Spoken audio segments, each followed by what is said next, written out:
जय हिंद दोस्तों। जैसा कि आप लोग जानते हैं कि इस समय रूस और यूक्रेन में भीषण जंग चल रही है।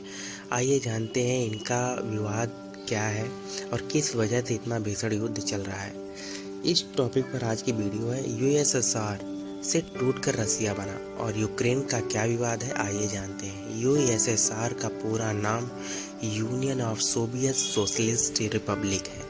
इसे सोवियत संघ भी कहते हैं। यह दुनिया का सबसे बड़ा देश बना। एक क्रांति के दौरान रूस से यूक्रेन 1991 में अलग हुआ। यूएसएसआर ज़्यादा दिन नहीं चला और यह 15 देशों में टूट गया। इसके बावजूद रूस के पास अकेले की लगभग 70% जमीन थी। 1991 से 2014 तक यूक्रेन में सब सही चल रहा था।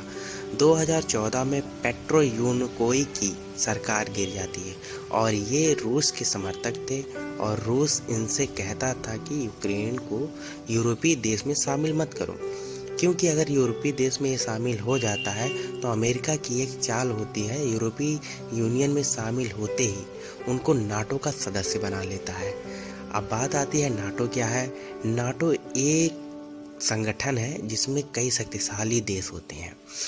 गलती से अगर इनसे एक से युद्ध किसी देश का छिड़ जाता है तो उस देश को ये नाटो के सदस्य यानी 30 देश का जो संगठन है ये पूरा एक साथ होकर के युद्ध करते हैं। रूस ने यूक्रेन को मना किया जाने से, लेकिन जनता यूरोपीय यूनियन में जाना चाहती थी। पेट्रो ने मना कर दिया और सरकार गिर गई और पेट्रो रूस चले गए। यहाँ एक सरकार आई जिसने यूरोपीय यूनियन में जाने के लिए वादा किया। इसके बाद रूस नाराज हो गई, यूक्रेन का निचला भाग कब्जे में ले लिया। वह इलाका क्रीमिया था, जो इसके बाद काला सागर भी रूस के अंदर आ जाता है। G8 में शक्तिशाली यूरोप के देश थे। बाद में इस कब्जे से नाराज देश ने रूस को हटा दिया और G8 से G7 हो गया, लेकिन किसी की हिम्मत नहीं हुई कि रूस से लड़ने की। इसके बाद एक समझौता हुआ। यूक्रेन ने कहा कि यूरोपीय देश से दूर रहेगा, लेकिन 2017 में यूक्रेन ने नाटो ज्वाइन के लिए कहा। नाटो में जितने देश हैं सब शक्तिशाली हैं, जो रूस को घेरने के लिए एक संगठन बनाया गया था। नाटो का आर्टिकल 5 कहता है नाटो के देश किसी देश को मारे कोई दिक्कत नहीं, लेकिन अगर कोई देश इन 30 में से किसी देश ने मारा तो ये 30 देश को एक साथ मारेंगे। यूक्रेन नाटो का सदस्य बनते ही वहाँ अमेरिका की सेना आ जाएगी। ऐसे तो कोई देश कैसे सह सकता है कि जो कभी उसका हिस्सा था आज उसका विरोध करके दुश्मन से हाथ मिला रहा है। रूस के लिए तो पूरे दुश्मन का गुच्छा ही आ जाता उसके बॉर्डर पर। गलती से अगर हमला हुआ एक से तो रूस को 30 देश मिलकर मारेंगे। इसमें यूक्रेन कुछ नहीं है। सारा विवाद जो है अमेरिका और नाटो ने फैलाया है और जल यूक्रेन रहा है।